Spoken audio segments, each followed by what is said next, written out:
Canal, its impact on biblical prophecy, and what the status of the Panama Canal means to us now.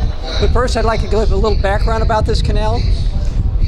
It's 48 miles long, 77 kilometers. It connects the Atlantic Ocean to the Pacific Ocean through a series of locks. This is the lock that the other ship was in, and now the water levels are starting to lower. Here's a ship that's going through the lock. It seems like it's almost being pushed, as you can see here.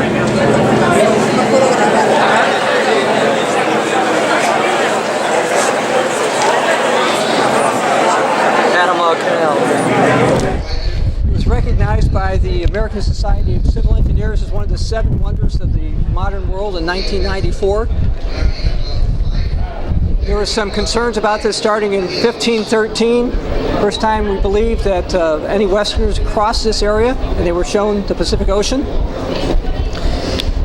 The idea of having a canal first came back, or was proposed back around 1534 with Charles V, who was the so-called Holy Roman Emperor and King of Spain. He wanted to survey for a route for ships. Why?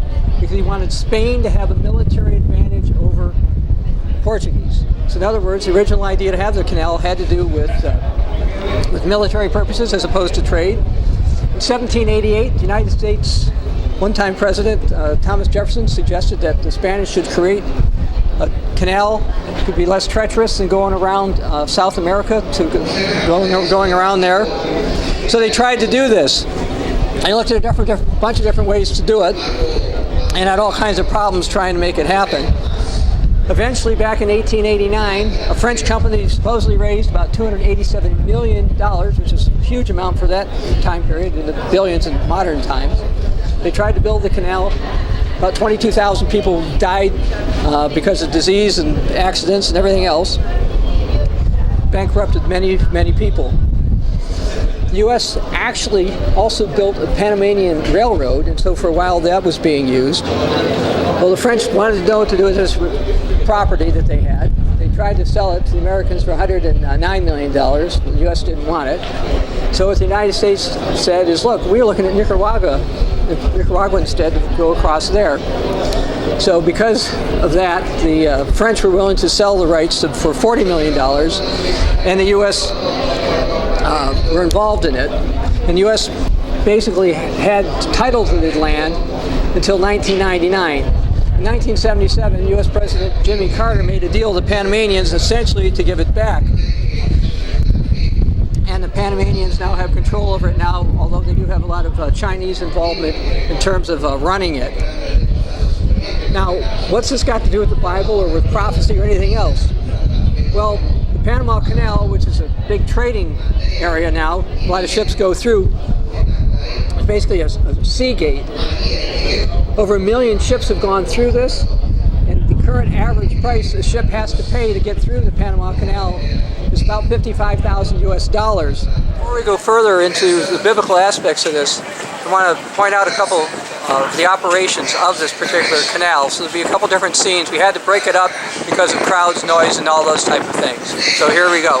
Look at how close the ship is. You can see the sides. This ship is actually moving. It's extremely close to the sides.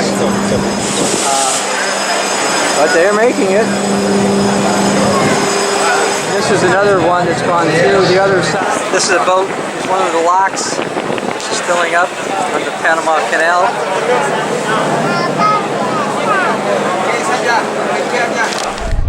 Now, as far as what could this have to do with the Bible, I'd like to go to the book of Genesis chapter 22, starting in verse 16. It's a promise given to Abraham. God says, "By myself I've sworn, says the Lord, because you've done this thing, have not withheld your son, your only son. Blessing I will bless you, and multiplying I will multiply your descendants as the stars of the heavens and the sand which is on the seashore, and your descendants shall possess the gate of your enemies. In your seed shall all the nations of the earth be blessed, because you obeyed my voice." So notice that gates, enemy gates, were promised to Abraham's descendants.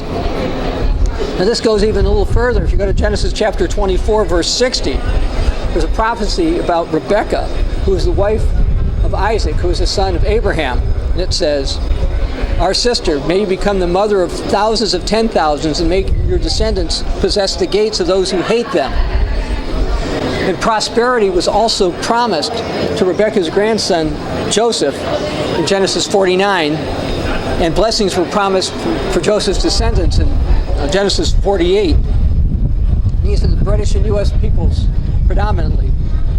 Now consider for years that major sea gates of the world were possessed or controlled by the United States, like the Panama Canal, the British Empire, like the Straits of Malacca, Singapore, the Suez Canal, Bab el-Mandeb, the Strait of Hormuz, Simon's Town, Cape of Good Hope, Malta, Gibraltar, the Falkland Islands. Now those last two are still under control of the British, but I think at some point in time they're going to leave.